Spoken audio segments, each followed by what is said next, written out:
ও Yazid বাহিনীরা, তোমরা আজকে আমাদের পানি বন্ধ করে দিলে, যে ফোরাতের পানি বনের পশুরা খায়, অনুমতি লাগে না। কুকুর বিড়াল খেয়ে চলে যায়, কারো অনুমতি লাগে না রে। রাসূলের বংশধরের জন্য, আহলে বায়তের জন্য ফোরাতের পানি তোমরা বন্ধ করে দিচ্ছ। তোমরা আমায় পানি দাও, তোমরা আমায় একটু পানি দাও। কিয়ামতের ময়দানে আমার নানা জানের কাছ থেকে হাউজে কাউসারের পানি তোমাদের পান করিয়ে দেব। ওরা বলল, না হোসাইন, পানি আমরা দেব না। ওরে নবীর উম্মতের দল, সংক্ষেপ করে বলি বিস্তারিত ঘটনা। এমন করে 9 তারিখের দিন, মুহররম মাসের 9 তারিখ সন্ধ্যে হয়ে গেছে। মাগরিবের নামাজ আদায় করে কয়েকদিন খাওয়া নাই, কাফেলা পানিও আর নাই। সন্ধ্যের পরে বাতিগুলোকে সব সাথীদের বললেন, নিভিয়ে দাও। হোসেন দাদি আল্লাহ তাআলা আনহুর কাফেলা তাবুতে সব বাতিগুলো বন্ধ করে দিয়েছে। আল্লাহ নবীর নওয়াজা হযরত হোসেন সঙ্গী সাথীদের বলতে লাগলেন, ও আমার সঙ্গী সাথীরা, আপনারা কেন খালি কামা খায়? আমি হোসেনের সাথে জীবন দিতে যাবেন, আপনারা বাড়ি চলে যান। নসিবে যেটা আছে আমার সেটা হবে, আমার জীবন লীলা শেষ হয়ে যাবে। ও আমার সাথীরা, আপনারা যে যার বাড়ি চলে যান। অনুসাল্লি আলা রাসূলিহিল কারীম। আম্মা বাদ ফায়া আইয়ুহাল হাজিরুন, রাহমানা ওয়া রাহমাকুমুল্লাহ। قال الله تعالى في كلام المجيد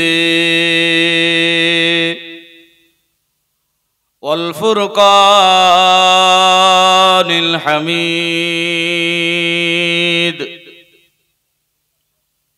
إن الله وملائكته يصلون على النبي يا أيها الذين آمنوا صلوا عليه وسلموا تسليما اللهم صل على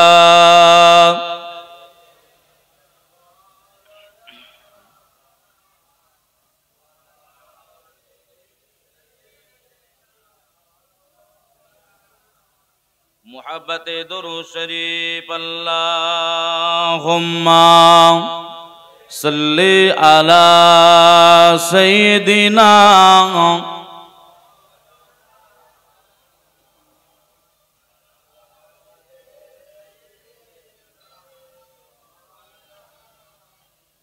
বারে বারে ভাবি একা বসে নি রালাই রে, পাখি হলে উড়ে যেতাম সোনার মদিনায় রে, সোনার মদিনায় রে। বারে বারে ভাবি একা বসে নি রালায় রে, পাখি হলে উড়ে যেতাম সোনার মদিনায় রে, সোনার মদিনায় রে।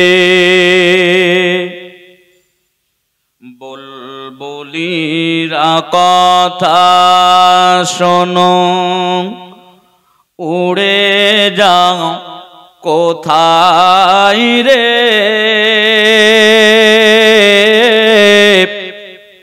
আমার সালাম পৌঁছে দিও নবীজির রওজায় রে বারে বারে ভাবি একা বসে নি রালাই রে পাখি হলে উড়ে যেতাম সোনার মদিনায় আল্লাহুম্মা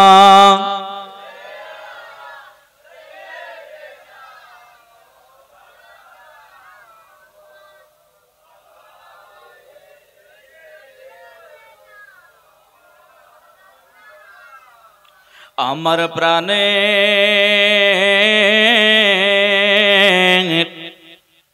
দয়ার নবী গো দাও না কেন দেখা নবী গো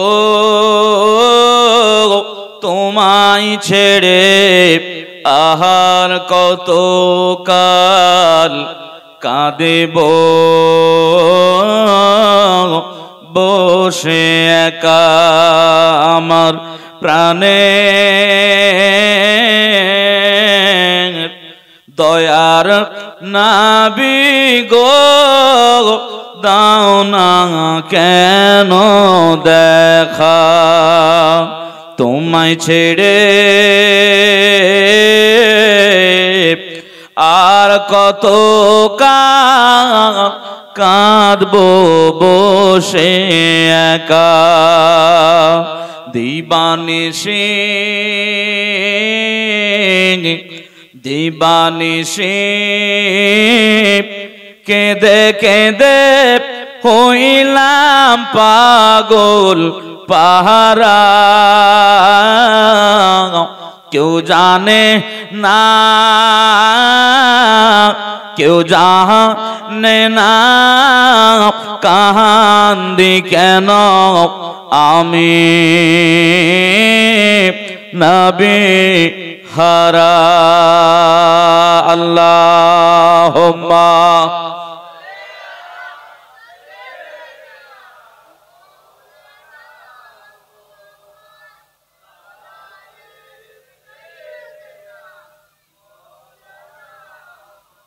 ও দরিয়া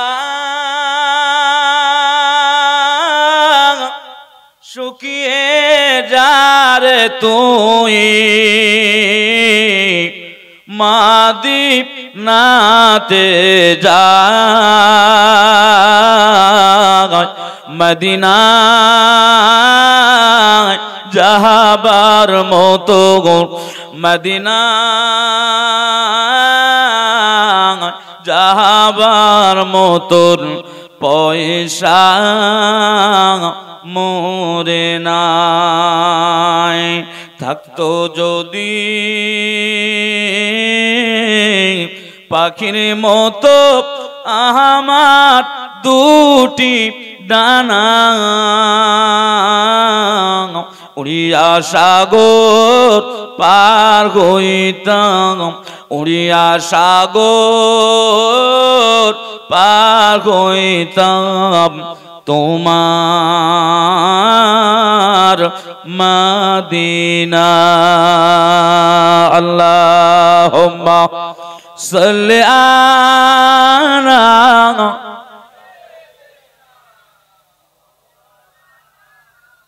ওয়া আলা আলিহি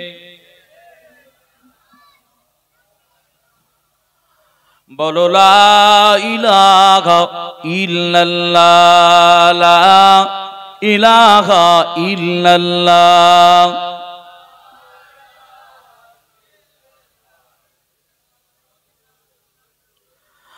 আদম নবী শফিউল্লাহ ইব্রাহিম নবী খলিলুল্লাহ, আদম নবী শফিউল্লাহ, ইব্রাহিম নবী খলিলুল্লাহ,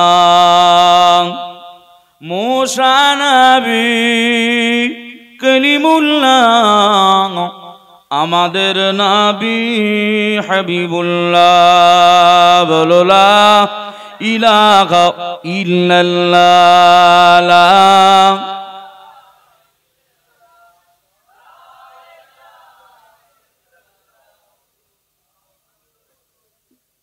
আসমানের মালিক তুমি আল্লাহ, জমিনের মালিক তুমি আল্লাহ। আসমানের মালিক তুমি আল্লাহ, জমিনের মালিক তুমি আল্লাহ। হায়াতের মালিক তুমি আল্লাহ, মাউতের মালিক তুমি আল্লাহ। বলো লা ইলাহা ইল্লাল্লাহ। জোরে জোরে লা ইলাহা ইল্লাল্লাহ।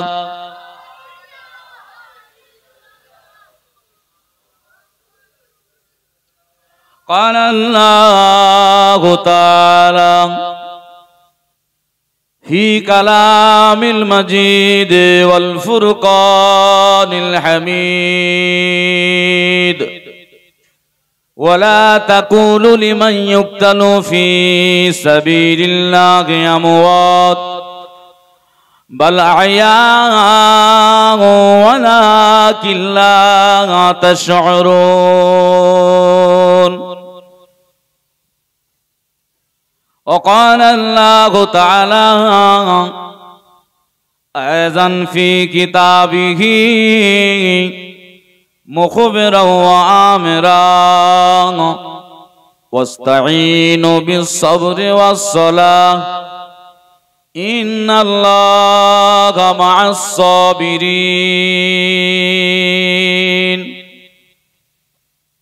قال رسول الله صلى الله عليه وسلم من أحب سنتي فقد أحبني ومن أحبني كان معي في الجنة. प्यारे हाज़रीन मजलिस, उपस्थित আমার দিন দরদি, ইসলাম দরদি আল্লাহওয়ালা ভাই ও বাপ জানেরা, সমবয়স্ক নওজোয়ান তরুণ ভাইয়েরা, কচি কাঁচা বাচ্চারা, পর্দার আড়ালে বসে থাকা আমার ধার্মিকা মা ও বোনেরা, আল্লাহ পাকের দরবারে সর্বপ্রথমে লাখ কোটি শুকরিয়া আদায় করি যে আল্লাহ পাক আমাদের বড় ভালোবেসে মোহাব্বত করে পিয়ার করে পবিত্র মাহে মুহররম মাসের আজকে পড়ে গেল 10 তারিখের দিন গিয়ে 11 তারিখের রজনী, অর্থাৎ আশুরার দিন চলে গেল। মুহররমের যে 10 তারিখ, যে দিনটা গত হয়ে গেল, এই দিনটাকে কি বলা হয়? আশুরা, ইয়াউমে আশুরা। সেই ইয়াউমে আশুরাকে লক্ষ্য করেই আজকে আপনারা ইসালে সওয়াবের মাহফিলের ইন্তজাম করেছেন। আল্লাহ করে বিধিচন্দ্রপুরের মানুষ বড় ভাগ্যবান। বিভিন্ন এলাকায় দেখা যায়, বিভিন্ন জায়গায় দেখা যায়, আজকের এই এত সুন্দর মহতি দিনটাকে অশুভ করে দেয়, হারাম কাজে, নাজায়েজ কাজে কাটিয়ে দেয়। অর্থাৎ বিভিন্ন জায়গায় মানে তারা মনে করে যে আমরা আহলে বায়তদের ভালোবাসি, রসুলকে ভালোবাসি, ইমাম হাসান হোসেনকে ভালোবাসি, কিন্তু তাদের সিস্টেমটা আলাদা, সিস্টেম আলাদা হয়ে যায়, মানে শরীয়তের নাজায়েজের দিকে চলে যায়, নাজায়েজ কাজ হয়ে যায়, কিন্তু তারা ভাবছে ভালো কাজ করছি। বিভিন্ন এলাকায় বিভিন্ন জায়গায় ঢোল তবলা নিয়ে বেরোই দেখেছি। আপনাদের এলাকা আল্লাহ করে ভালো, সেই সমস্ত না করে আজকের এই ইসালে সওয়াবের মাহফিলের ইন্তজাম হয়েছে। সকলে জোরে সোরে বলেন আলহামদুলিল্লাহ, আরো জোরে বলেন আলহামদুলিল্লাহ। আমার দিন দরদি, ইসলাম দরদি আল্লাহওয়ালা ভাইরা, একটা কথা মাথায় রাখতে হবে, রাসূলুল্লাহর নামাজা হযরতে ইমাম হোসাইন রাদিয়াল্লাহু তাআলা আনহু এই ইয়াউমে আশুরার দিনে মুহররম মাসের 10 তারিখে নির্মম ভাবে ওই মুনাফিকেরা শহীদ করে দিয়েছিল। এই ঘটনা আপনাদের প্রত্যেকেই কম বেশি জানা আছে। নির্মম ভাবে নবী পাকের নামাজাকে কারবালার প্রান্তে শহীদ করে দিয়েছেন। কিন্তু এই ইয়াউমে আশুরার দিন, লাইলাতুল আশুরা রজনী, এর গুরুত্ব শুধু এই জন্য নয় হযরতে ইমাম হোসেন হুজুর শহীদ হয়েছেন বলে এর গুরুত্ব তা নয়, কিন্তু এই আশুরার দিনে অধিকাংশ যে ঘটনা ঘটেছে খুশির সংবাদ, আনন্দের সংবাদ, কিন্তু তারই মাঝ থেকে একটা দুঃখের সংবাদ এসে গেছে। হোসেন রাদিয়াল্লাহু তাআলা আনহুকে শহীদ করেছে। তার আগে যে সমস্ত ঘটনা ঘটেছে, আল্লাহ তাআলার নবী আলাইহিমুস সালাতু ওয়াস সালাম গণেরা পরীক্ষা থেকে উত্তীর্ণ হয়েছেন এই দিনে, আপনার দুশমনের কবল থেকে বেঁচেছেন এই দিনে। দু একটা উদাহরণ দিলে আপনারা বুঝতে পেরে যাবেন এই দিনের ফজিলাত, এই 10 তারিখের গুরুত্ব আজ থেকে নয়, পৃথিবীর দুনিয়ার সূচনা থেকেই আল্লাহ পাক এই দুনিয়া সৃষ্টি করেছেন। 7 তাবক জমিন আসমান যেদিনে আল্লাহ সৃষ্টি করেছেন, চন্দ্র সূরজ সব সৃষ্টি করেছেন আল্লাহ পাক এই মুহররম মাসের 10 তারিখে। একবার জোরে বলুন না সুবহানাল্লাহ। এক মুহররমের 10 তারিখ আর জিলহাজের 10 তারিখ। জিলহাজের 10 তারিখ যেটা কুরবানির দিন, যেটা কুরবানির দিন। আপনারা সে ঘটনাও জানেন, ইব্রাহিম আলাইহিস সালাতু ওয়াস সালাম নিজের ছেলেকে কুরবানি দিতে গিয়েছিল, কুরবানি করছিল, একদম ছুরি চালিয়ে দিয়েছিলেন, কিন্তু আল্লাহ পাকের উদ্দেশ্য তো সেটা ছিল না। আল্লাহ পাকের উদ্দেশ্য কি ছিল? নবী ইব্রাহিমকে পরীক্ষা করা, যে ওর ছেলেকে বেশি ভালোবাসে না আমি আল্লাহ, আমার হুকুম আমাকে বেশি ভালোবাসে। কিন্তু ইব্রাহিম আলাইহিস সালাম আমার আল্লাহকেই ভালোবেসে আল্লাহর আইন মতো, আল্লাহর হুকুম মতো সেটা পালন করতে গিয়েছিলেন। একবার জোরে বলুন না সুবহানাল্লাহ। সেটাও 10 তারিখ। আর এই মুহররমে যেটা ঘটেছে, এই ঘটনাগুলো মুহররম মাসের 10 তারিখ। মুহররম মাস এবং আরো 3টে মাস, অর্থাৎ মোট 4টি মাস আছে, যে মাসগুলোকে হারাম মাস বলা হয়। আপনারা হয়তো ভাবতে পারবেন যে হারাম তো খারাপ জিনিস, সেটা যেমন মদ খাওয়া হারাম, আপনার সুদের মাল খাওয়া হারাম, চুরি করা হারাম, ব্যভিচার জিনা হারাম, তো মাস হারাম, তাহলে তো খারাপ জিনিস। একটা কথা মাথায় রাখবেন, যখন খাবারের সাথে হারাম যুক্ত সেটা খারাপ জিনিস, মালের সাথে হারাম যুক্ত খারাপ জিনিস। যখন কোনো আপনার মাসের সাথে বলেন, সময়ের সাথে বলেন, কোনো যেমন হারাম শরীফ, আল্লাহর কাবা বাইতুল্লাহ শরীফের চত্বরে হেরেম শরীফ বলা হয়, এটা সম্মান সূচক। আল্লাহ পাক 4টি মাস আছে, যেই 4টি মাসে আইয়ামে জাহিলিয়াতের যুগেও তারা মানতো, এই মাসে যুদ্ধ বিগ্রহ করতো না। আর এই মুহররম মাসটাকে বলা হয়েছে শাহরুল্লাহ, অর্থাৎ আল্লাহর মাস। একবার জোরে বলুন না সুবহানাল্লাহ। আপনারা বলতে পারেন, তাহলে হুজুর অন্য 11 মাস কি আল্লাহর মাস নয়? সবই তো আল্লাহ পাকের সৃষ্টি, তারপরেও এটা গুরুত্ব আল্লাহ পাক দিয়েছেন, এর ফজিলত দিয়েছেন, এই জন্যই এটা আল্লাহর মাস বলা হয়েছে।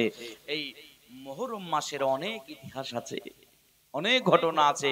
দুনিয়া শেষ হয়েছে, আবার দুনিয়া ফানাও হয়ে যাবে। কুল্লু মান আলাইহা ফান ওয়া ইয়াবকা ওয়াজহু রাব্বিকা যুল জালালি ওয়াল ইকরাম। আল্লাহ দুনিয়া ফানা ধ্বংস করে দেবেন। আবার এই মুহররমে 10 তারিখে সৃষ্টির সূচনা, আদম আলাইহিস সালাতু ওয়াস সালামকে দুনিয়ায় যখন পাঠালেন, কেন পাঠালেন আল্লাহ? আদম আলাইহিস সালাম জান্নাতে পরিদর্শন, জান্নাতে থাকতেন, জান্নাতে ঘুরতেন।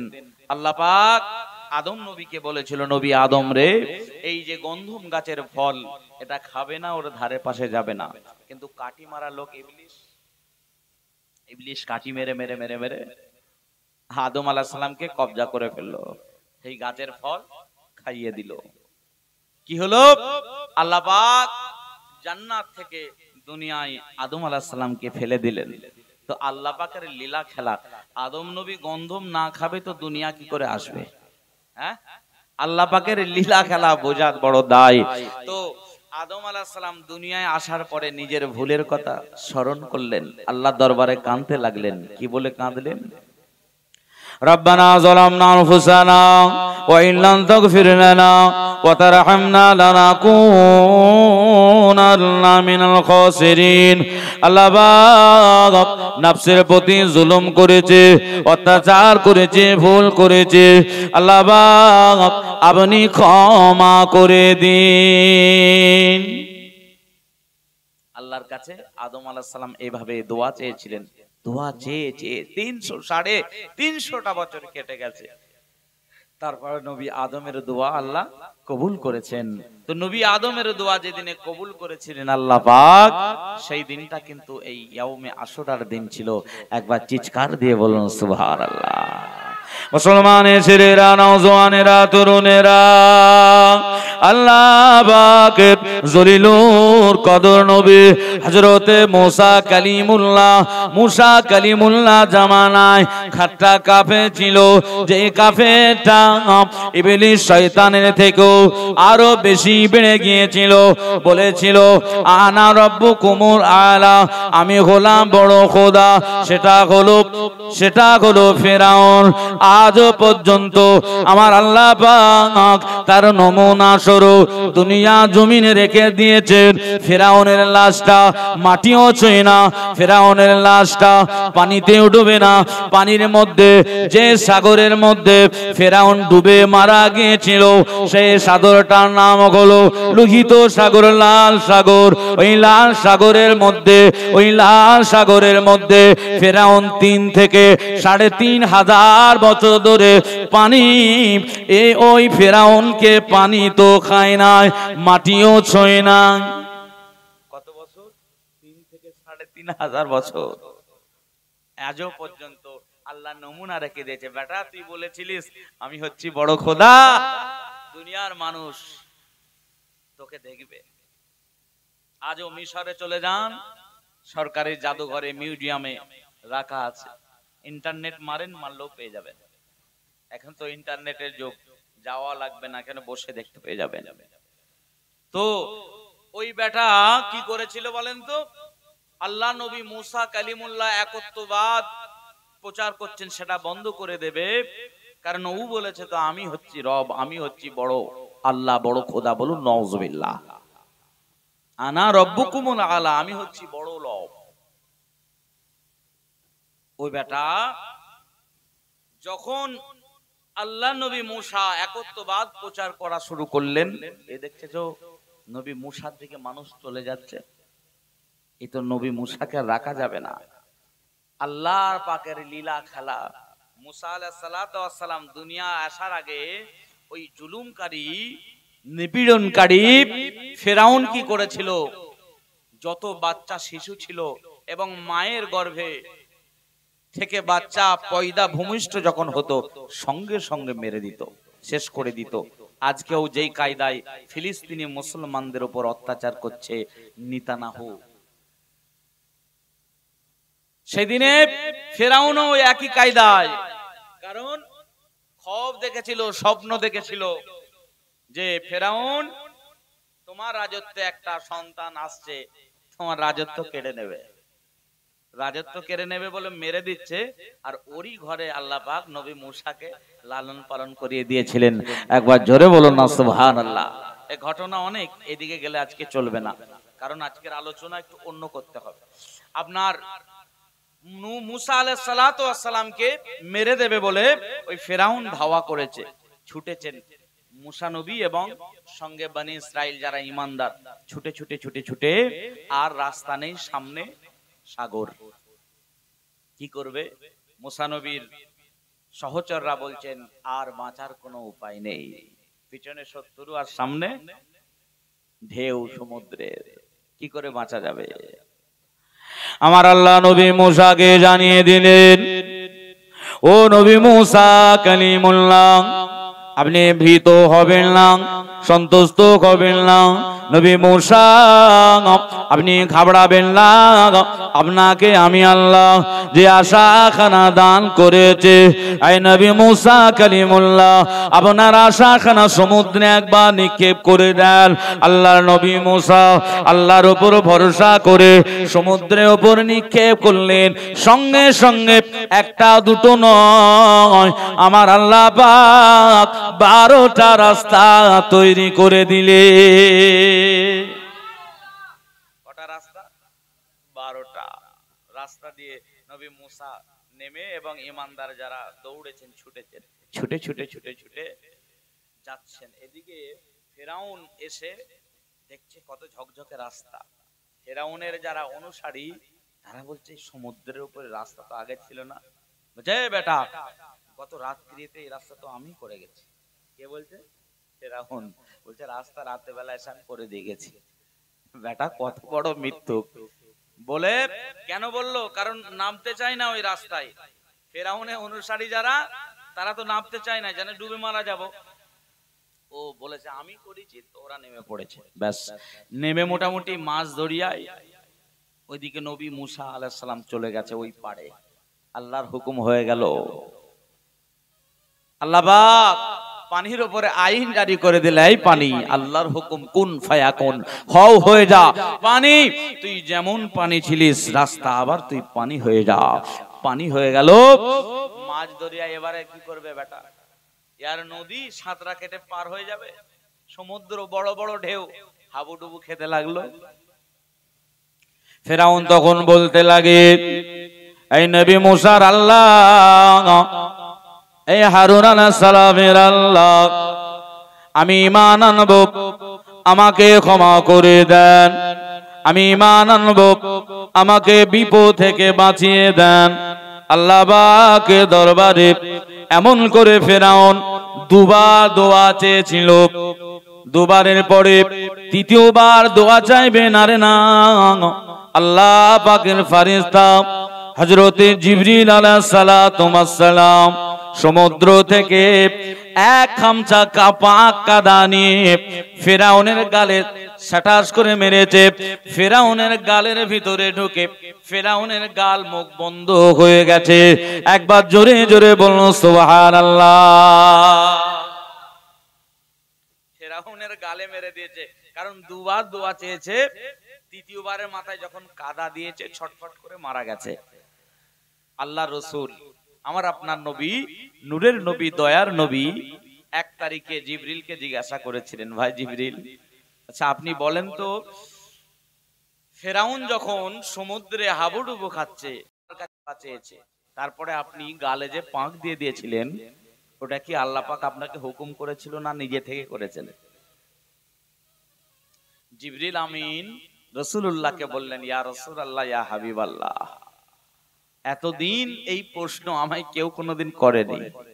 ইয়া রাসূলুল্লাহ, এই প্রশ্নের সম্মুখীন কোনোদিন হতে হয়নি। যেহেতু আপনি প্রশ্ন করেছেন, উত্তর আমাকে দিতে হবে। ইয়া রাসূলুল্লাহ, সেদিনে আল্লাহ পাক কিন্তু আমাকে বলেনি, আল্লাহ আমাকে বলেনি, আমি নিজে থেকেই দিয়েছিলাম। কেন? ইয়া রাসূলুল্লাহ, হাবিবাল্লাহ, আল্লাহ পাক ফেরেশতাদের ভিতরে আমি জিবরিল আমিনকে সবথেকে বড় পদ ও মর্যাদা দিয়েছেন, সবথেকে বড় ফেরেশতা করেছেন। আমি জানি আমার আল্লাহ পাকের কত মায়া, আমার আল্লাহ পাকের কত দয়া, আমার আল্লাহর মায়া আমার আল্লাহ দয়া, আমার আল্লাহ রহমত কত বড় আমি জানি। ওই জুলুমকারী ফেরাউন দ্বিতীয়বার দোয়া চেয়েছে।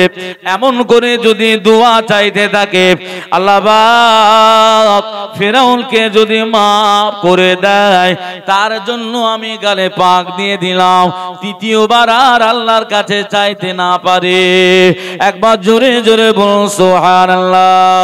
ইয়া রাসূলুল্লাহ, হাবিবাল্লাহ, ফেরাউনকে যদি আল্লাহ মাফ করে দিতেন, সেদিনে দুনিয়ায় যারা জুলুমকারী, দুনিয়ায় যারা অত্যাচারকারী, দুনিয়া যারা নিপীড়নকারী, মনে মনে মনে ভাবতো ফেরাউন অত বড় গুনার কাজ করেছে, ফেরাউন অত ভুল করেছে, খোদাই দাবি করেছে, আল্লাহ তো ফেরাউনকে আবারও মাফ করে দিয়েছে। অন্য জুলুমকারীরা ফেরাউনের দেখে তারা আরো হয়তো জুলুম বাড়াতো, তারা মনে মনে করতো আল্লাহ তো আমাদেরকেও মাফ করে দেবে। ইয়া রাসূলুল্লাহ, হাবিবাল্লাহ, আমি জিবরিল, আল্লাহর হুকুম হয় না, আমি জিবরিল নিজে থেকে দিয়ে দিয়েছিলাম। একবার জোরে বলুন সুবহানাল্লাহ।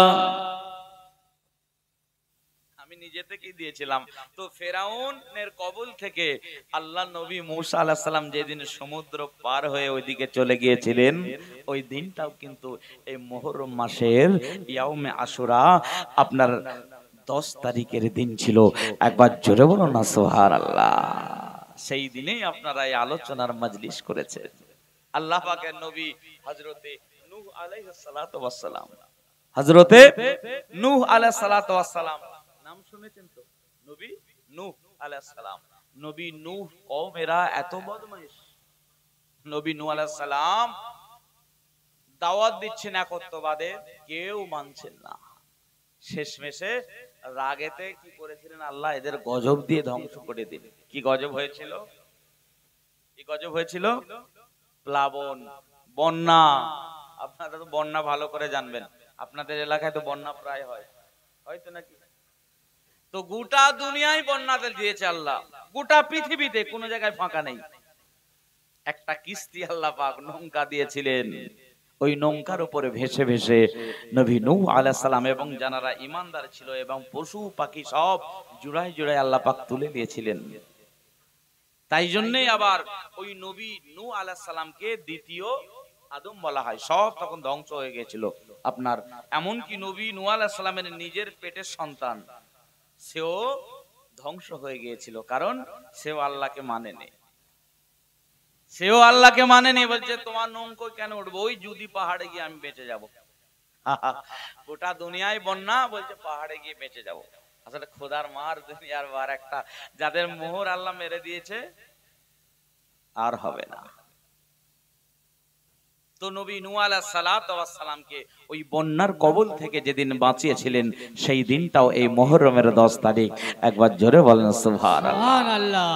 এই ঘটনা অনেক আছে বিস্তারিত, ওইদিকে গেলে আবার আসল যে আলোচনা আজকে আপনারা যেটা শোনার মনস্থ করে আছেন, অধিকাংশ আমার মনে হয় এখানে 99% একটু হযরতে হুসাইন রাদিয়াল্লাহু তাআলা আনহুর একটু শানের কথা এবং শহীদে কারবালার কথা শোনার জন্য বসে আছেন, তাই না? তাই তো নাকি? হযরতে হুসাইন রাদিয়াল্লাহু তাআলা আনহুকে শহীদ করে দিয়েছিল ওই মুনাফিকেরা। তো হুজুর কেন শহীদ হলেন? হুজুরকে কেন শহীদ করা হলো? কেন মুনাফিকেরা শহীদ করে দিল? হুজুর কেন শহীদ হলেন? উনি ন্যায় প্রতিষ্ঠার জন্য অন্যায়ের বিরোধিতা করেছিলেন। রাসূলুল্লাহর রেখে যাওয়া খেলাফত সিস্টেম, ইয়াজিদ হতভাগা রাসূলুল্লাহর রেখে যাওয়া খেলাফত সিস্টেমটাকে, গণতন্ত্র আপনার সিস্টেমটাকে দূর করে দিয়ে রাজতন্ত্র আরম্ভ করেছিল কে? ইয়াজিদ। এই জন্যই যুদ্ধ হয়েছিল, করেছিলেন। হুসাইন রাদিয়াল্লাহু তাআলা আনহু চাইনি কখনো যুদ্ধ, কারণ উনি যদি যুদ্ধর কথা চাইতেন তাহলে কারবালার প্রান্তে মাত্র ৭২ জন নিয়ে যেতেন। ওদের ২২,০০০ ওদের সৈন্য সামন্ত নিয়েছিল। হুসাইন রাদিয়াল্লাহু তাআলা আনহু এবং আহলে বায়ত সকলে মিলে মাত্র ৭২ জন, বাচ্চা শিশু নিয়ে, সবাইকে নিয়ে। তো হুসাইন রাদিয়াল্লাহু তাআলা আনহু শহীদ হলেন ন্যায় প্রতিষ্ঠার জন্য মিথ্যার কাছে মাথা নত করেনি, কারণ নবীর বংশের বাচ্চা কাপুরুষ নয়। ঠিক না বে ঠিক? জোরে বলেন। হুসাইন হুজুর রাদিয়াল্লাহু তাআলা আনহুকে জোরপূর্বক ভাবে ইয়াজিদ কি করেছিল? বায়াতের নির্দেশ দিয়েছিল। হুসাইন হুজুর সেটা মেনে নেয়নি, কারণ ওটা শরীয়তের খেলাফ কাজ।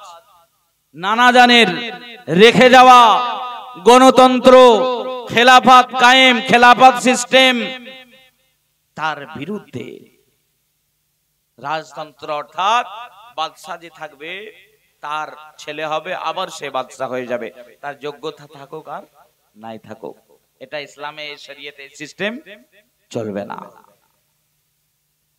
মুসলমানের ছেলেরা, নওজওয়ানেরা, তরুণেরা, আমার নবী পাকে নওয়াজাকে হযরতে হুসাইন রাদিয়াল্লাহু তাআলা আনহুকে কুফার মানুষেরা চিঠি দিয়ে আরম্ভ করলো, ও রাসূলুল্লাহ নওয়াজা, ও হযরতে হুসাইন, আমরা ইয়াজিদের খেলাফত মানতে পারবো না। ও রাসূলুল্লাহ নওয়াজা, আপনি কুফায় আসুন। ও রাসূলুল্লাহ নওয়াজা, আপনি কুফায় আসুন, আমরা আপনার হাতে বায়াত হয়ে যাব। এমন করে চিঠি দিতে লাগলো কুফার মানুষেরা। চিঠি দিচ্ছেন হুজুর কেবলার কাছে, হুসাইন রাদিয়াল্লাহু তাআলা আনহুর কাছে এরকম চিঠি আস্তে আস্তে 40,000 চিঠি পড়ে গেছে। কত? 40,000। মনে মনে করলেন এবারে তাহলে কুফার তো তাহলে মানুষরা আমাকে চাইছে, ওই স্বৈরাচারী অন্যায়কারী ইয়াজিদকে ওরা মানতে পারছে না, ওরা আমায় চাইছে, তাহলে আমাকে যেতে হবে। তো যাওয়ার আগে হুসাইন রাদিয়াল্লাহু তাআলা আনহু একজনকে পাঠালেন নিযুক্ত করে, তার নাম হচ্ছে মুসলিম বিন আকিল রাদিয়াল্লাহু তাআলা আনহু। মুসলিম বিন আকিল রাদিয়াল্লাহু তাআলা আনহুকে বললেন, যাও তুমি গিয়ে কুফার মানুষদের অবস্থাটা দেখো, যদি ভালো দেখো আমি হুসাইনকে চিঠি লিখবে, তোমার চিঠি পেলেই আমি বেরিয়ে যাব। মুসলমানের ছেলেরা, নবীর উম্মতেরা, হযরতে মুসলিম বিন আকিল রাদিয়াল্লাহু তাআলা আনহুকে পাঠালেন।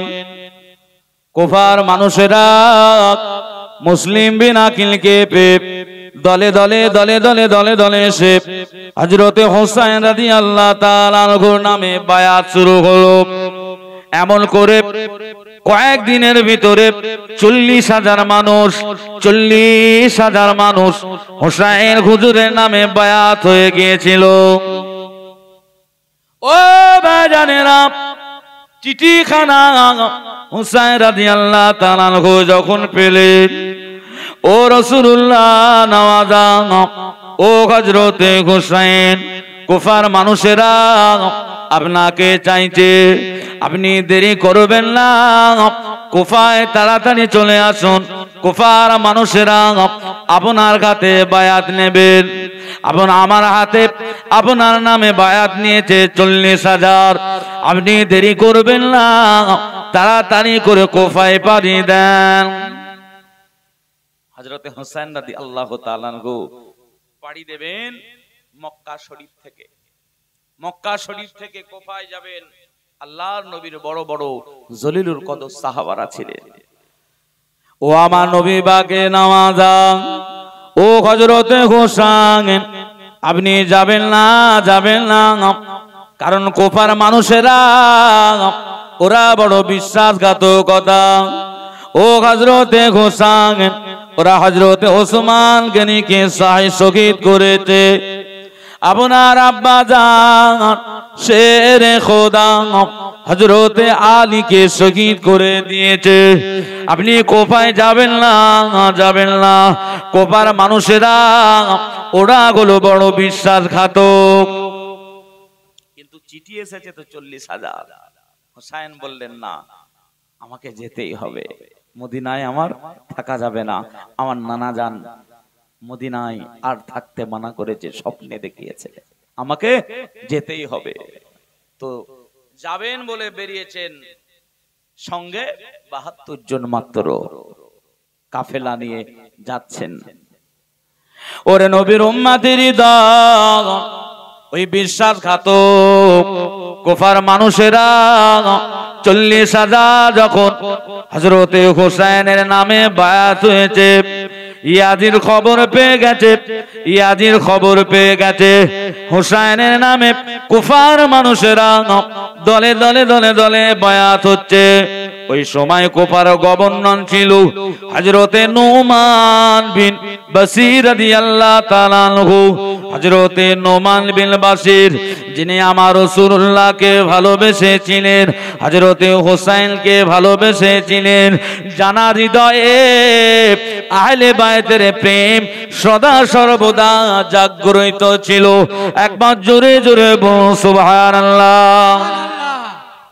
হযরতে নুমান বিন বাশির কমান্ডার, তখন আপনার ওই সময় গভর্নর ছিল ওই জায়গায়। ইয়াজিদ কি করলো, একদম রাতারাতি ওই নরম মানুষটাকে চেঞ্জ করে একটা জারদ সন্তান ইবনে জিয়াদকে ওই জায়গায় গভর্নরের পদে নিযুক্ত করে দিল। যখন ওই জায়গায় গভর্নর পদে নিযুক্ত করেছে, ইবনে জিয়াদ এসে ভাষণ দিতে লাগলো, এই কুফার মানুষেরা, তোমরা যদি হুসাইনকে খলিফা বলে মানো, ইয়াজিদের খেলাফত যদি ত্যাগ করো, তোমাদের অবস্থা খুব খারাপ হবে। তোমাদের রাস্তার মধ্যে দাঁড়িয়ে তোমাদেরকে কতল করা হবে, কারণ ইয়াজিদের শক্তিশালী বাহিনী আছে, সেই বাহিনী নিয়ে এসে তোমাদেরকে শায়েস্তা করে দেব।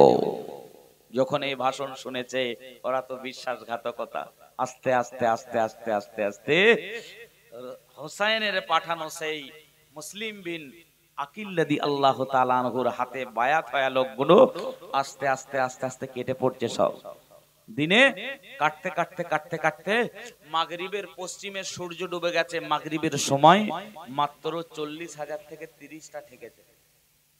কটা? ৩০টা। হুজুর মাগরিবের নামাজ আদায় করার জন্য ইমামতিতে দাঁড়িয়েছে।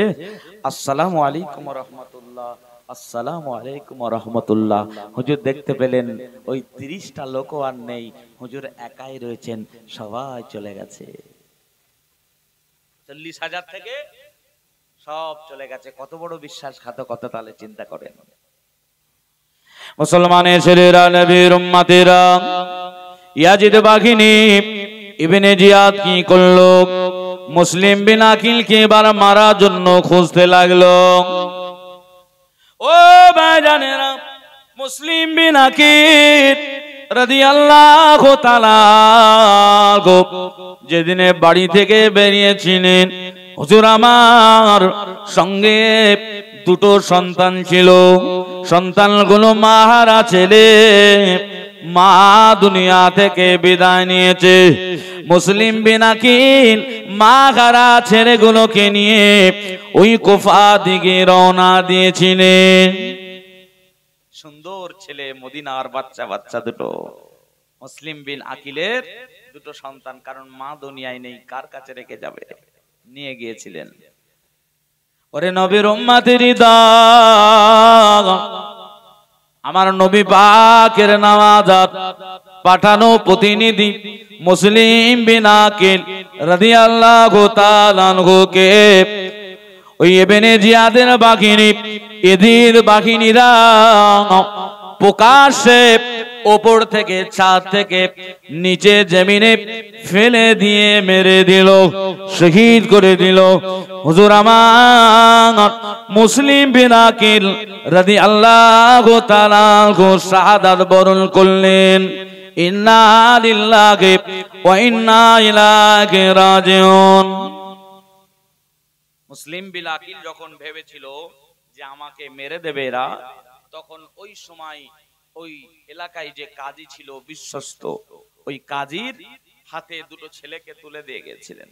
এরা মাহারা ছেলে, আমাকে ওরা শহীদ করে দেবে, আমাকেও এরা পাবে না, বাপ মা দুজনই চলে যাব, মা চলে গেছে, আমাকেও শহীদ করে দেবে, আমার এই মাসুম ছেলেগুলো এতিম হয়ে যাবে। আপনার হাতে আমানত দিয়ে গেলাম, আপনি মদিনায় একটু পাঠিয়ে দেবেন, মদিনায় একটু পাঠিয়ে দেবেন, আমার আত্মীয় স্বজনেরা আছে, তাদের হাতে এরা লালন পালন হয়ে যাবে। ওরে নবীর উম্মতিরি দল, আমার নবীর নামাজ মক্কা থেকে এদিকে বেরিয়েছে, কুফার রাস্তা ধরে, কুফার পথ ধরে বেরিয়েছে। রাস্তার মধ্যে খবর পেয়েছে, চিঠি দিয়ে হযরতে আকিল প্রথমে খবর দিয়েছিল, ও হোসাইন এরা আপনাকে চায়, কিন্তু নারে না, মুসলিম বিন আকিলকে হত্যা করেছে, শহীদ করেছে। রাস্তার মধ্যে হযরতে হুসাইন রাদিয়াল্লাহু তাআলা খবর পেয়ে গেছে, রাস্তায় খবর পেয়ে গেছেন। এদিকে মুসলিম বিন আকিলকে হত্যা করার পরে ইবনে জিয়াদ কি করলো, ওই দুটো মাসুম বাচ্চাকে, ওই যে দুটো সন্তান নিয়ে গিয়েছিলেন, ওদেরকে খোঁজ করতে লাগলো। ইবনে জিয়াদ যে আকিলের বাচ্চাগুলোকে নিয়ে আসো, ধরে আনো, গ্রেফতার করে আনো। মুসলমানের ছেলেরা, নওজওয়ানেরা, তরুণেরা, কাজী কি করলো, যার কাছে আমানত রেখে দিয়েছিল, খারাপ অবস্থা দেখে রাতের অন্ধকারে কুফা থেকে মদিনা একটা কাফেলা যাবে, কুফা থেকে মদিনায় যাবে, রাতের অন্ধকারে তাদের হাতে তুলে দেবে বলে কাজী বেরিয়েছে। তবে নারে না, যাওয়ার আগে দেখতে পায় কাফেলা সব মদিনার পথে বেরিয়ে পড়েছে, তারা আগে আগে চলে গেছে, আর তারা নাই। মাসুম বাচ্চা, এতিম দুটো বাচ্চা, টুকটুকে সুন্দর বাচ্চা, কাজী তাদের রাখলেন না। ও ছেলেরা, তোমাদের মদিনা রাস্তা দেখিয়ে দিলাম, এ রাস্তা ধরে মদিনা চলে যাবে, তোমরা দৌড়ে দৌড়ে যাবে। তোমাদের যদি নসিব ভালো হয়, মদিনায় কাফেলাদের সাথে তোমাদের সাক্ষাৎ হয়তো হয়ে যাবে, কিন্তু না রে না, মাসুম বাচ্চা দুটো মদিনার পথ ধরে হাঁটতে লাগলেন বটে, না রাত্রে হাঁটতে হাঁটতে ঠিক রাস্তা খুঁজে পায় না। এবারে ফজরের সময় ফরসা মতো হয়ে আসছে, দুটো বাচ্চা বুঝতে পারলেন যদি দিন হয়ে যায়, সকাল হয়ে যায়, ইবনে জিয়াদ বাহিনী, এজিদ বাহিনী যদি আমাদের দেখে ফেলে, আমাদের এখনই গ্রেফতার করে নিয়ে চলে যাবে। দুটো বাচ্চা কি করলো, রাস্তার মধ্যে একটা ঝোপ ছিল, ছোট্ট একটা জঙ্গল ঝোপ মতো, দুটো বাচ্চা সেখানে লুকিয়ে পড়েছে। ওরে নবীর উম্মতের দল, দুটো বাচ্চা লুকিয়ে আছে। হঠাৎ দেখতে পাওয়া যায় একটা মহিলা, একটা মেয়ে ছেলে ওই ঝোপের কাছে হাজির হয়ে যায়, কারণ ওই ঝোপের পাশে ছিল একটা পানির কুয়া, পানির কূপ ছিল। ওই কূপের কাছে সে দেখতে পাচ্ছে দুটো সুন্দর বাচ্চা, এত সুন্দর বাচ্চা, মদিনার বাচ্চার খুব সুরত। বাচ্চা তোমরা কারা? বললো আমরা মুসলিম বিন আকিলের দুটো সন্তান, আমার আব্বাকে এরা শহীদ করে দিয়েছে, আমার জননী দক্ষিণী মাও নেই, মা আগেই চলে গেছে, আমরা লুকিয়ে আছি, নাহলে আমাদেরকে মেরে দেবে। ওরে নবীর উম্মতের দল, ওই মহিলা জানে মায়া লেগে গেল, ওই মহিলা দিলে মায়া লেগে গেল। ওই মহিলা কি করলো, দুটো বাচ্চাকে ঘরের মধ্যে লুকিয়ে দিল। ও ভাইজানেরা, ওদিকে ইয়াজিদ বাহিনী ইবনে জিয়াদ ঘোষণা দিয়ে দিল, মুসলিম বিন আকিলের দুটো সন্তানকে যে ধরে দেবে, তাদের জন্য 1000 স্বর্ণ মুদ্রা পুরস্কার দেওয়া হবে। 1000 স্বর্ণ মুদ্রা পুরস্কার ওই দুটো ছেলেকে ধরে দিতে পারলে। চারিদিকে খোঁজ খোঁজ খোঁজ চলছে। এইদিকে যেই মহিলা নিয়ে গেছে দুটো বাচ্চাকে, ওই মহিলার স্বামী নাম ছিল রশিদ হারুন। ওই ব্যক্তি কি করলো, ওই ব্যক্তিও ওই টাকার লোভে কিন্তু চারিদিকে ঘুরতে গেছে, ওই বাচ্চাগুলোকে যদি দিয়ে দিতে পারি তাহলে কি হবে, 1000 স্বর্ণ মুদ্রা পেয়ে যাব। কিন্তু ঘরের ভেতরে তো সেই বাচ্চাগুলো রয়েছে, সন্ধ্যেবেলা বাড়িতে ফিরেছে, খাওয়া দাওয়া করেছে, বাচ্চা দুটোর কণ্ঠের আওয়াজ, কান্নার আওয়াজ শুনতে পাচ্ছে। বলছে কাদের বাচ্চা আমাদের ঘরে? বলছে পাশের বাড়ির বাচ্চা, ঘুমাবার জন্য দিয়ে গেছে। বলছে না, এই আওয়াজ তো এই পাশের কোফার মানুষ, কোফার বাচ্চার আওয়াজ নয়, এতে মনে হচ্ছে মদিনার বাচ্চা। ব্যাস ঘরে ঢুকেছে, ঢুকে সুন্দর দুটো বাচ্চাকে দেখতে পায়। তোমরা কারা? ওরা তো মিথ্যা কথা বলবে না, আমরা হলাম মুসলিম বিন আকিলের সন্তান। হচ্ছে ঘরে আমার খাদ্য আর চারিদিকে আমি ঘুরছি।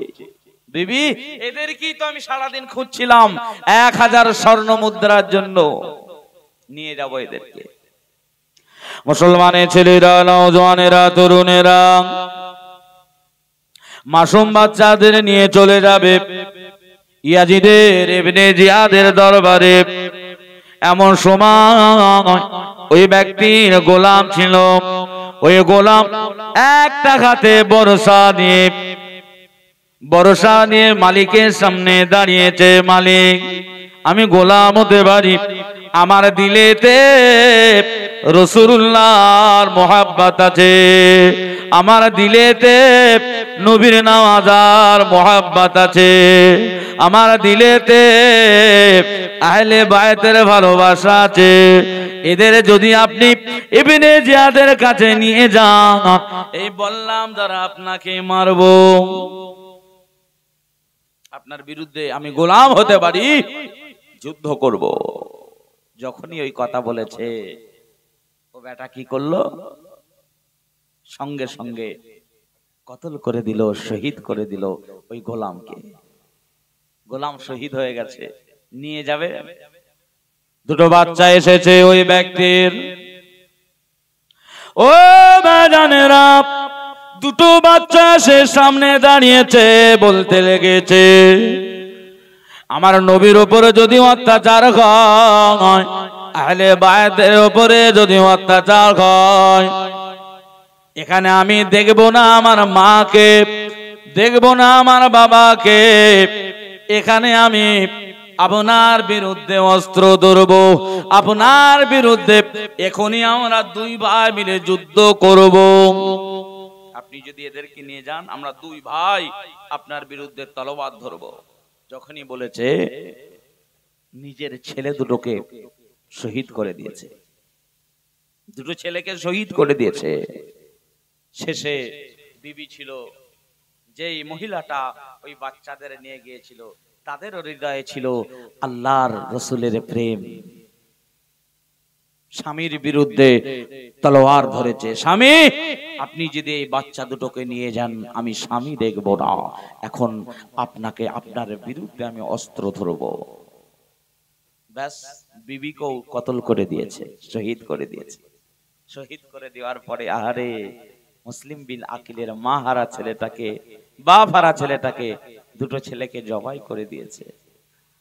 মদিনার দুটো বাচ্চাকে জবাই করে দিয়ে 1000 স্বর্ণ মুদ্রা নেবে বলে ইবনে জিয়াদের কাছে একটা থলির ভেতরে ভরে ইবনে জিয়াদের রাজ দরবারে হাজির হয়ে গেছে। এবারে দিয়ে দাও 1000 স্বর্ণ মুদ্রা দাও। আমি দুটো মাথা এনেছি, মুসলিম বিন আকিলের দুটো ছেলের মাথা। 1000 স্বর্ণ মুদ্রা দিয়ে দাও। ওই সময় ইবনে জিয়াদ বলেছিল, এরে নরাধম, এরে হতভাগা, আমি তো মাথা আনতে বলি না, আমি তো ওদেরকে বন্দি করে আনতে বলেছিলাম। তুই এত নিষ্ঠুর, তুই এত পাপী, অর্থের লোভে এত সুন্দর বাচ্চাগুলোকে কতল করে দিয়েছিস। তুই তো আমাকে মাত্র দ্বিধাবোধ করবি না, আয় এখনই তোকে প্রকাশ্যে কতল করে দেব। সঙ্গে সঙ্গে ওই ব্যক্তিকে গর্দান জুদা করে জাহান্নামে পাঠিয়ে দিয়েছিল। ওই ব্যক্তিকেও জাহান্নামে পাঠিয়ে দিয়েছে। যাই হোক, এইদিকে হোসাইন রাদিয়াল্লাহু তাআলা আনহু যাচ্ছেন কুফার দিকে। রাস্তায় গুপ্তচর ইবনে জিয়াদ কি করলো? রাস্তা বন্দি করে দিল, পথ বন্দি করে দিল। হোসাইন তোমাকে যেতে দেওয়া আর যাবে না। তোমাকে বন্দি করে ইবনে জিয়াদের কাছে নিয়ে যাব, ইয়াজিদের হাতে ইবনে জিয়াদের কাছে বায়াত হতে হবে। হুসাইন রাদিয়াল্লাহু তাআলা আনহু তিনটে শর্ত দিলেন। তিনটে শর্ত, দেখো তোমরা হয় আমাকে ইয়াজিদের কাছে নিয়ে চলো, নচেত আমি যেখান থেকে এসেছি ওখানে ফিরে যেতে দাও। যদি তা না পারো অন্য কোনো এলাকা, অন্য কোনো রাষ্ট্র, অন্য কোনো জায়গায় আমি দেখিয়ে দাও, বাকি জীবনটা আমি সেখানেই কাটিয়ে দেব। ওরা বলল না, হবে না, আপনাকে এখানে ইয়াজিদের কাছে নিয়ে যাব, এই ইবনে জিয়াদের কাছে নিয়ে যাব। হুসাইন হুজুর মানলেন না, বলল যদি না মানেন আপনার বিরুদ্ধে তাহলে যুদ্ধ করব, জিহাদ হবে, যুদ্ধ হবে। রাসূলের বংশের বাচ্চা, নবী পাকের নামাজা, কাপুরুষ তো নয়, যুদ্ধ করতে রাজি, নিজের জীবন চলে যাবে, তথাপিও মিথ্যার কাছে মাথা নত করবেন না। একবার জোরে বলুন না সুবহানাল্লাহ। মুসলমানের ছেলেরা, নওজওয়ানেরা, তরুণেরা, আমার নবী নামাজা হযরতে হুসাইন রাদিয়াল্লাহু তাআলা আনহুকে এমন করে ওরা আর ফিরে দিতে দিল না, ওরা আর বাড়ি থেকে ফিরতে দিল না। মাসের 1 তারিখ রাতের অন্ধকারে হেঁটে হেঁটে হেঁটে হেঁটে একটা জায়গায় পৌঁছালেন, যে জায়গাটা মরুময়। এক ব্যক্তিকে জিজ্ঞাসা করলেন, ভাই এই জায়গাটার নাম কি? এই জায়গার নাম কি আমায় বলতে পারো? ওই ব্যক্তি বলেছিল এই জায়গাটার নাম কারবালা। ও ভাইজানেরা, যখন হযরতে হোসেন কারবালা কারবালা কারবালা শুনেছে, মনে পড়ে গেল আমার নানা জানের ভবিষ্যৎবাণী। ও হযরতে হোসেন, তোমায় যেখানে শহীদ করা হবে, তোমায় যে জায়গায় শাহাদত বরণ তুমি হবে, ও আমার কলিজা টুকরা রে, ওই জায়গাটার নাম হবে কারবালা। যখনই কারবালা শুনেছে, সঙ্গী সাথীদের বললেন, আমার সঙ্গী সাথীরা তোমরা বাড়ি চলে যাও, কারণ যে জায়গায় আমি এসে পৌঁছে গেছি এখানে আমার জীবন লীলা শেষ হবে, এখানে শহীদ হতে হবে। আমার নানা জানের ভবিষ্যৎবাণী। সঙ্গী সাথীরা কি বলেছিল? না হযরতে হোসেন, আপনাকে একা রেখে আমরা যাব না, আমরা জীবন দিতে রাজি আছি আপনার সামনে। যদি আপনাকে ছেড়ে চলে যায়, কিয়ামতের ময়দানে আল্লাহর সামনে কি মুখখানা দেখাবো? এমন করে হুসাইন রাদিয়াল্লাহু তাআলা আনহু ওই জায়গায় তাবু করলেন। আর ইবনে জিয়াদ বাহিনী, ইয়াজিদ বাহিনী, ওরাও ৬০০০ সৈন্য সামন্ত নিয়ে ফোরাতের প্রান্তে তাবু করলো। ওরাও বাক বিতণ্ডা হতে হতে ৭ই মুহররম হয়ে গেল। ৭ই মুহররম, ৭, ৮, ৯, এই 3টে দিন হুসাইন রাদিয়াল্লাহু তাআলা আনহুর কাফেলার পানি শেষ হয়ে গিয়েছিল, পানি ফুরিয়ে গিয়েছিল। ওরা বলেছিল, হুসাইন তুমি যদি ইয়াজিদকে খলিফা বলে মেনে না নাও, বায়াত না হও, ফোরাতের কৌলো বন্ধ করে দিলাম আমরা, তোমাকে আর পানি দেব না। মুসলমানের ছেলেরা, নওজওয়ানেরা, তরুণেরা, দিনটা ছিল ৯ মুহররম, মুহররম মাসের ৯ তারিখ যুদ্ধ হবে। হুসাইন রাদিয়াল্লাহু তাআলা জীবন চলে যাবে, তথাপিও মিথ্যার কাছে মাথা নত করবেন না। ও ভাইজানেরা, ও নবীর উম্মত উম্মতিরা, হযরতে হুসাইন রাদিয়াল্লাহু তাআলা কাফেলার ভিতরে পানি পানি পানি পানি আওয়াজ ওঠে। বাচ্চাগুলো পানির জন্য ছটফট করে, পানি পানি আওয়াজ ওঠে।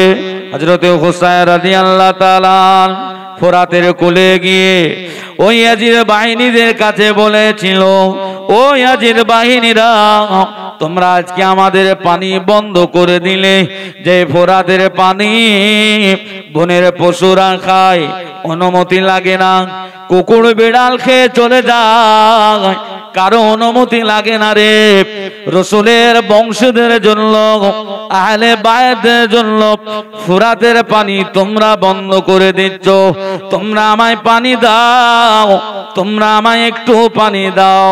কিয়ামতের ময়দানে আমার নানা জানের কাছ থেকে হাউজে কাউসারের পানি তোমাদের পান করিয়ে দেব। ওরা বলল না হোসাইন, পানি আমরা দেব না। ওরে নবীর উম্মতের দাম সংক্ষেপ করে বলি, বিস্তারিত ঘটনা। এমন করে 9 তারিখের দিন, মুহররম মাসের 9 তারিখ সন্ধে হয়ে গেছে। মাগরিবের নামাজ আদায় করে কয়েকদিন খাওয়া নাই, কাফেলা পানিও আর নাই। সন্ধ্যের পরে বাতিগুলোকে সব সাথীদের বললেন নিভিয়ে দাও। হোসেন দাদি আল্লাহ তাআলা আনহুর কাফেলা তাবুতে সব বাতিগুলো বন্ধ করে দিয়েছে। আল্লাহ নবীর নওয়াজা হযরতে হোসেন সঙ্গী সাথীদের বলতে লাগলেন, ও আমার সঙ্গী সাথীরা, আপনারা কেন খালি কামা খায়?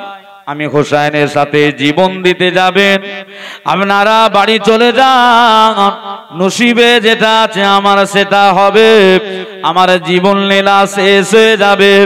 ও আমার সাথীরা, আপনারা যে যার বাড়ি চলে যান। আমি তোমাদের জন্য কিয়ামতের ময়দানে আল্লাহর কাছে কোনো আল্লাহর আদালতে তোমাদের জন্য বিচার বলবো না। কেন খালি খামাখাই জীবন দিতে যাবে? আমি হোসেন, আমার নানা জানের ভবিষ্যৎবাণী এখানেই আমাকে শেষ করে দেবে, শহীদ করে দেবে, তোমরা চলে যাও। সঙ্গীর সাথীরা বলেছিল, ও হযরতে হোসেন, আপনাকে ছেড়ে আমরা এক পা হেঁটে যেতে পারবো না। অদৃশ্যে নসিবে যেটা আছে সেটাই আমাদের ঘটবে।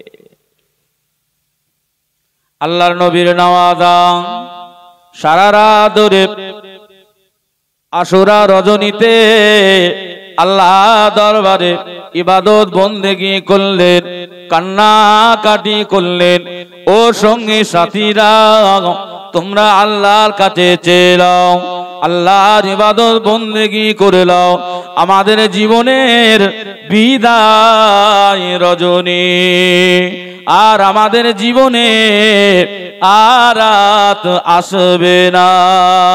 দুনিয়া জীবনে এটাই আমাদের শেষ রজনী। ও সঙ্গী সাথীরা, তোমরা আল্লাহর ইবাদত বন্দেগী করে নাও। কাফেলার ভিতরে সারা রাত জেগে জেগে জেগে জেগে আমার আল্লাহর আরাধনা, আমার আল্লাহর উপাসনা, ইবাদত বন্দেগী করলেন। এমত সময় ফজরের সময় হয়ে গেল, ফজরের রক্ত হয়ে গেল। হযরতে হোসেন রাদিয়াল্লাহু তাআলা আনহু শিবিরে আযান হলো। হোসেন হুজুরের শিবিরে আযান হলো, আর ওই ইয়াজিদ বাহিনীর শিবিরেও আযান হলো। হোসেন বাহিনী, হোসেন রাদিয়াল্লাহু তাআলা আনহুর শিবিরে ইকামত হলো, নামাজ হলো। আর ইয়াজিদ বাহিনীর ওখানেও তাঁবুতে আযান হলো, ইকামত হলো, নামাজ হলো। এইখানেও নামাজ হয়েছে, আযান হয়েছে, ইকামত হয়েছে। আর ইয়াজিদের ওখানেও আযান হয়েছে, নামাজ হয়েছে, ইকামত হয়েছে। ওই দুটো কি এক না আলাদা? এক না আলাদা? আলাদা।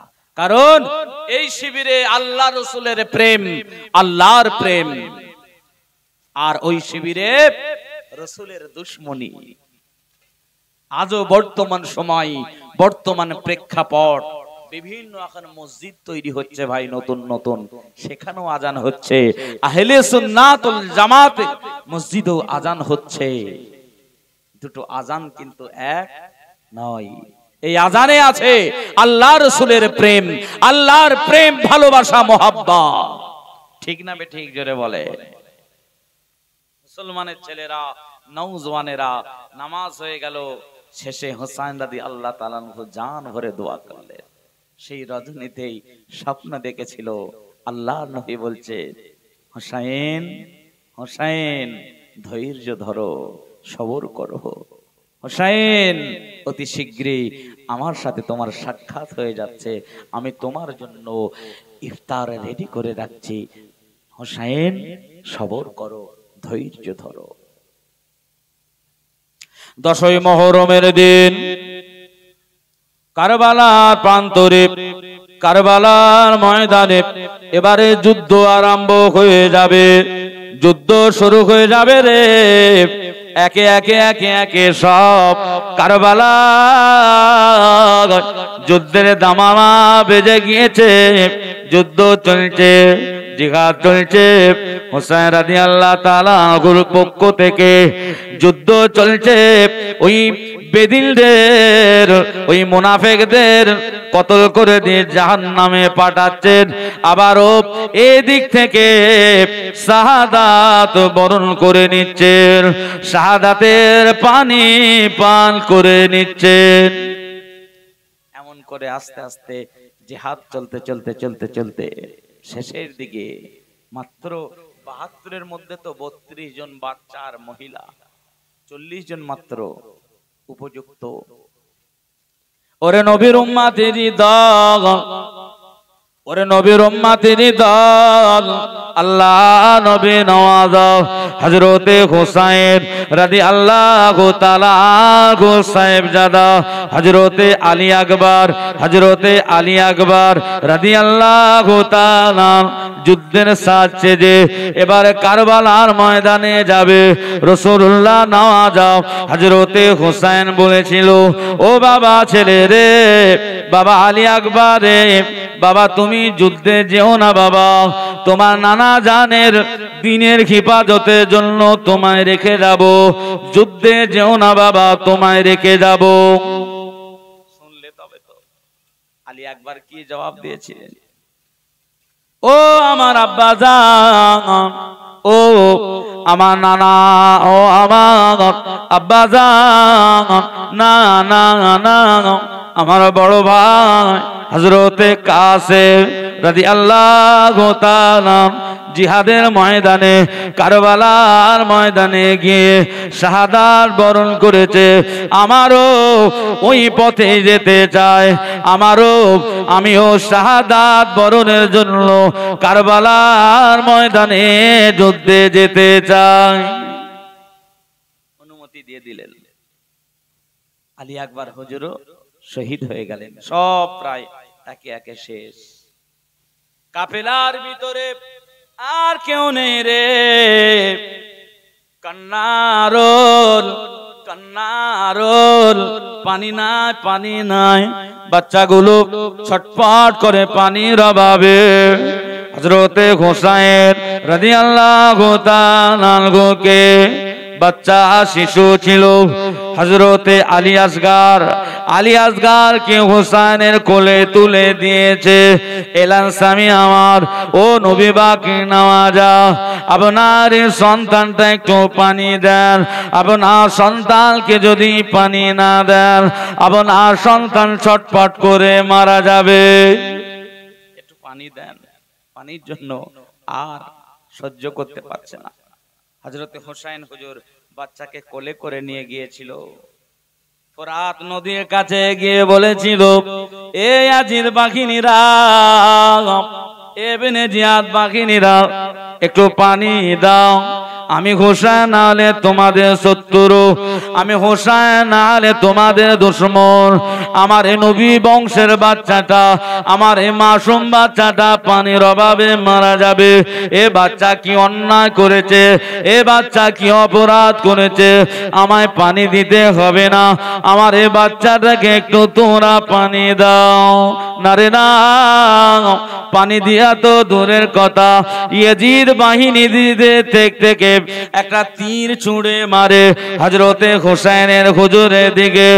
আরে তীরখানা গিয়ে আমার নবীর নওয়াজা হযরতে হুসাইনের সাহেবজাদা হযরতে আলী আসগার রাদিয়াল্লাহু তাআলা সিনার উপরে বিদ্ধ হয়ে যায়। পানির তৃষ্ণা মাসুম বাচ্চা এমনি কাতর ছিলেন। আরে আমার নবীর বংশের বাচ্চা, আমার নবীর বংশের বাচ্চা আলী আসগার ওই জায়গাতে তীরের আঘাতে ছটফট করে শাহাদাত বরণ করে নেয়। ইন্না লিল্লাহি ওয়া ইন্না ইলাইহি রাজিউন। বাচ্চা শাহাদাত হয়ে গেছে। হুসাইন রাদিয়াল্লাহু তাআলা আনহুর ওই বাচ্চার সিনা থেকে দারদার করে ফিনকে দিয়া বেরুনো রক্ত হাত দিয়ে ঝরঝর করে ঝরছে। আমার নবী নামাজা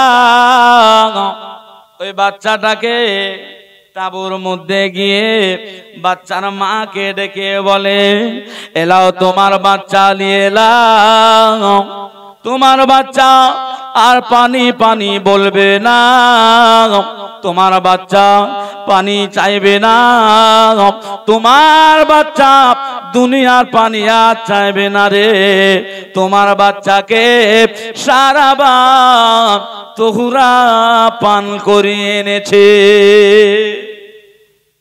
আর দুনিয়ার পানি চাইবে না।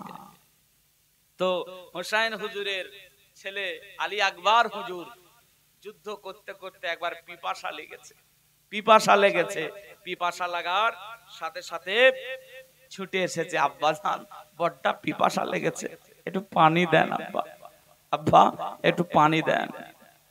আমার নবী নওয়াজা হোসেন জবাব দিয়েছিল, ও বাবা আলী আকবরে পানি নাই, পানি নাই। ও বাবা আলী আকবর, আমার আব্বা ছিল আমার আব্বা ছিল শেরে খোদা, জিহাদের ময়দানে চলে যেতেন, দূরে চলে যেতেন সফরে, মাসকে মাস কেটে যেত, আমাদের ঘরে খাবারের অভাব, আমাদের ঘরে পানির অভাব। আমার নানা জান রাসূলুল্লাহ আমাদের কান্নার আওয়াজ শুনে, আমাদের কান্নার আওয়াজ শুনে আমাদের ঘরে আসতো, কোনো খাবার নাই, পানি নাই। আমার নানা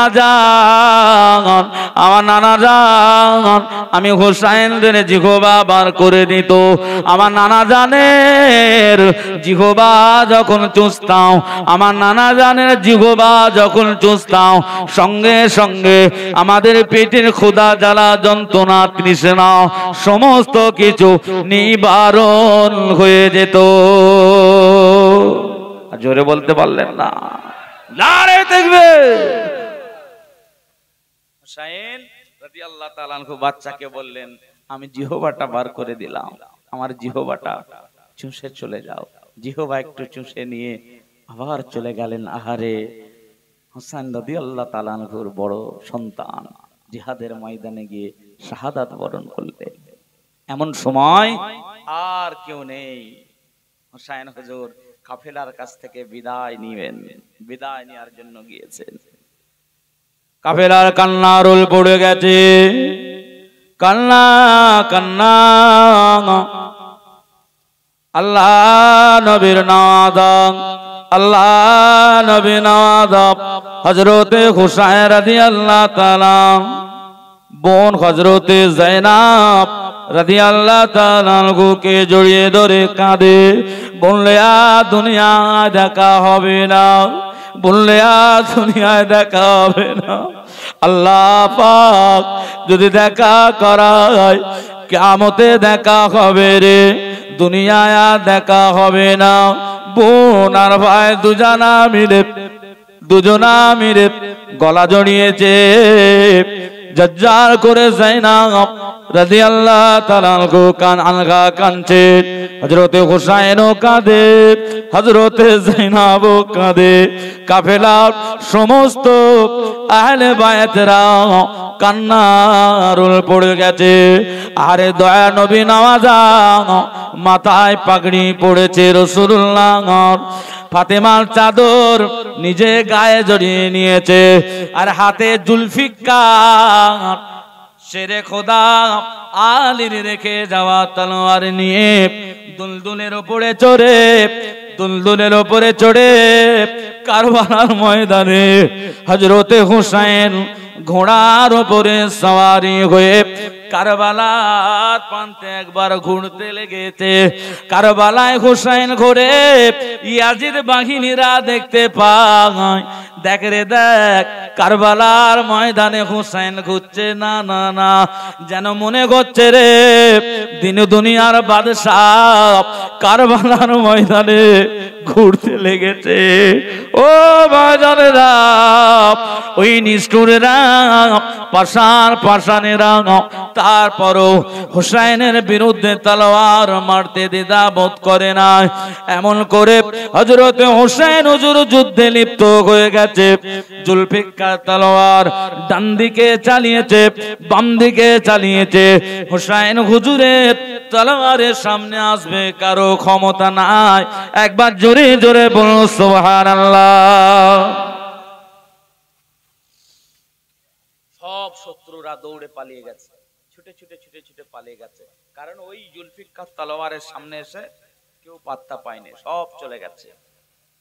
হুসাইন রাদিয়াল্লাহু তাআলা ফোরাত নদীতে গিয়ে ফোরাত নদীর পানি আহারে তৃষ্ণায় কলেজা ফেটে যায়, তৃষ্ণায় বুক ফেটে যায়। সওয়ারি থেকে নেমেছে, আজলা ভরে পানি নিয়েছেন, পানি পান করতে যাবে, কি জানো মনে পড়ে গেল, কি জানো মনে পড়ে গেল, আমি হুসাইন এত নিষ্ঠুর, আমার দিল কি এত পাষাণ, এ পানির অভাবে আমার সঙ্গী সাথীরা পানির অভাবে সব চলে গেল, শাহাদাত বরণ করলো, আমার বাচ্চা শিশুগুলো সব শাহাদাত বরণ করলো।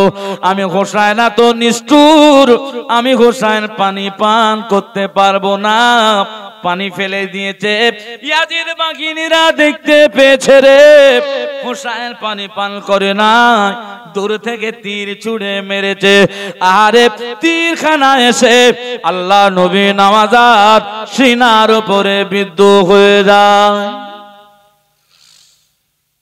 হুজুরের সিনার উপরে তীর বিদ্ধ হয়ে ঝরঝর করে রক্ত খুন বাহির হয়ে যায়। এমন করে হুসাইন রাদিয়াল্লাহু তাআলা আনহুর উপরে অত্যাচার চলছে, হুজুরের দেহ থেকে রক্তক্ষরণ হচ্ছে, হতে হতে হুজুরের চেহারা মোবারক দুর্বল হয়ে যাচ্ছেন। ওরে নবীর উম্মতের দল, হুজুরের চেহারা মোবারক দুর্বল হয়ে যায় আস্তে আস্তে। এমন করে আসরের আযান হয়ে গেছে, আসরের সময় অতিবাহিত হয়ে যাচ্ছে। হযরতে হুসাইন বলেছিল, ও ইয়াজিদ বাহিনীরা, পশ্চিম আকাশে সূর্য এবারে ডুবে যাবে, তোমরা কি আসরে নামাজ পড়বে না? তোমরা কি আসরে নামাজ পড়বে না? আসরে নামাজ কাজা হয়ে যাবে। ইয়াজিদ বাহিনী ইবনে জিয়াদরা বলেছিল, হুসাইন তোমার নামাজের দরকার, নামাজ পড়ে নাও, আমরা এখন নামাজ পড়বো না। ওরে নবীর উম্মতের দল, হযরতে হুসাইন রাদিয়াল্লাহু তাআলা আনহু নামাজি হালতে ওই নিষ্ঠুরেরা, পাষাণেরা, সীমার নামে কাফেরখানা কাফেরটা এসে আল্লাহ নবী নামাজাত বুকের উপরে উঠে পড়েছে। হুজুর আমার সেজদায় গিয়েছিলেন, কারোর ক্ষমতা ছিল না, হুজুর যদি ওই দিনে তলোয়ার দিয়ে ওদেরকে শেষ করত, ধ্বংস হয়ে যেত সব। হুজুর নামাজে দাঁড়ালেন, ওই সময় এসে ওই নিষ্ঠুর সীমার এসে আল্লাহর নবীর নামাজার গর্দানখানা শহীদ করে দিয়েছিল। ইন্না লিল্লাহি ওয়া ইন্না ইলাইহি রাজিউন।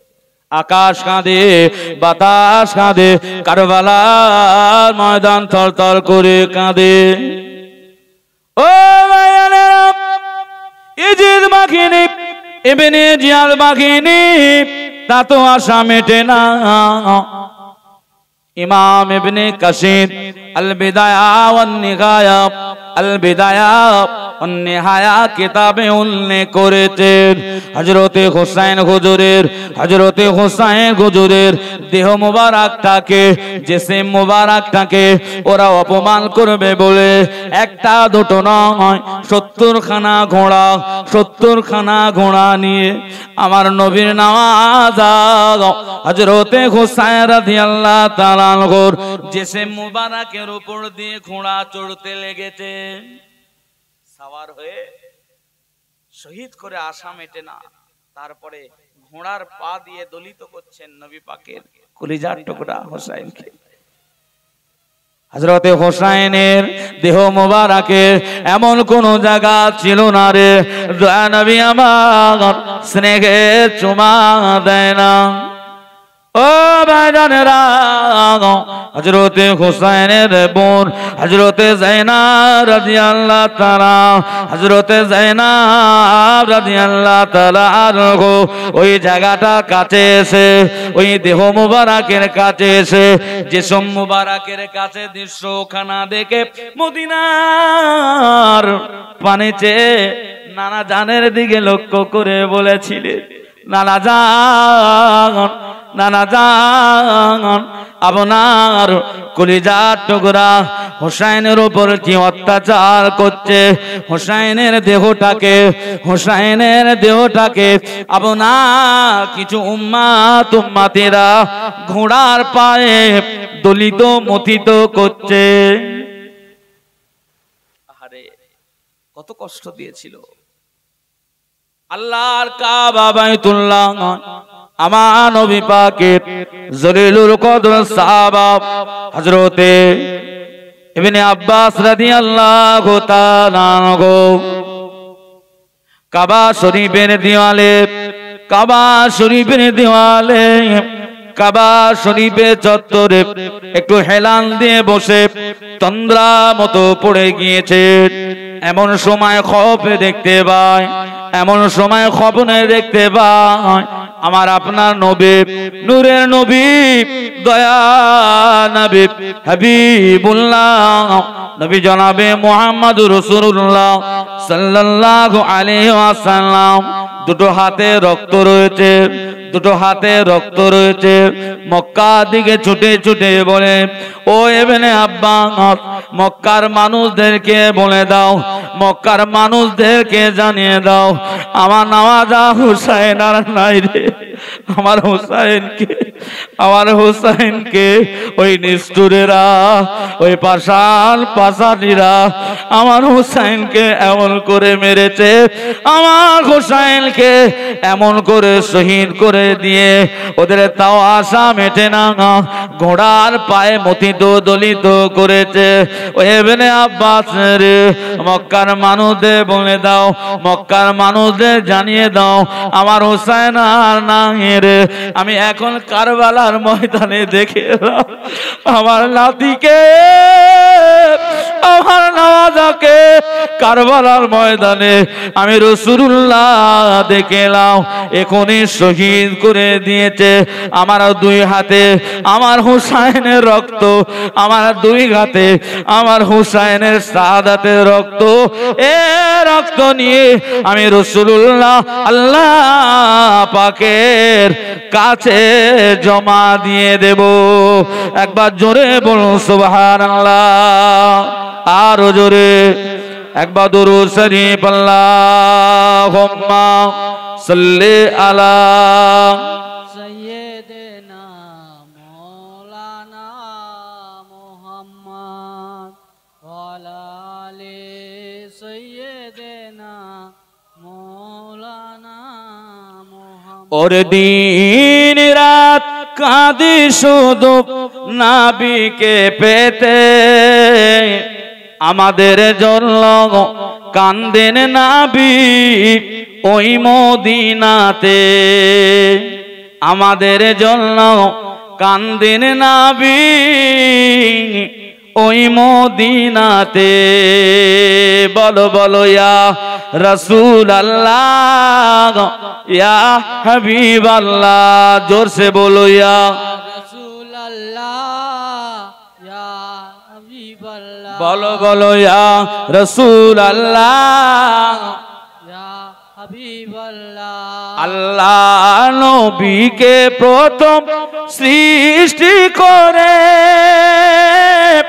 বন্ধুকে বন্ধু দেখেন মায়া নজরে, উম্মতের দিওয়ানা নবী আছেন কাঁদিতে, আমাদের জন্য কান্দেন নবী ওই মদিনাতে।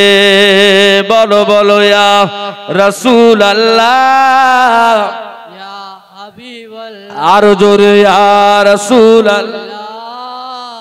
ইয়া হাবিবাল্লাহ। আল্লাহুম্মা সাল্লি আলা সাইয়্যিদিনা মাওলানা মুহাম্মদ ওয়া আলা আলি।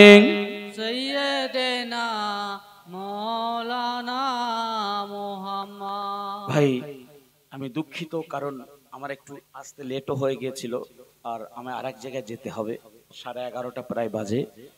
আল্লাহ পাক চাইলে আবারও আপনাদের খেদমাতে ইনশাল্লাহ আলোচনা হবে। আর এই ঘটনা বলে তো শেষ করা যাবে না, এই নির্মম ভাবে যে ঘটনা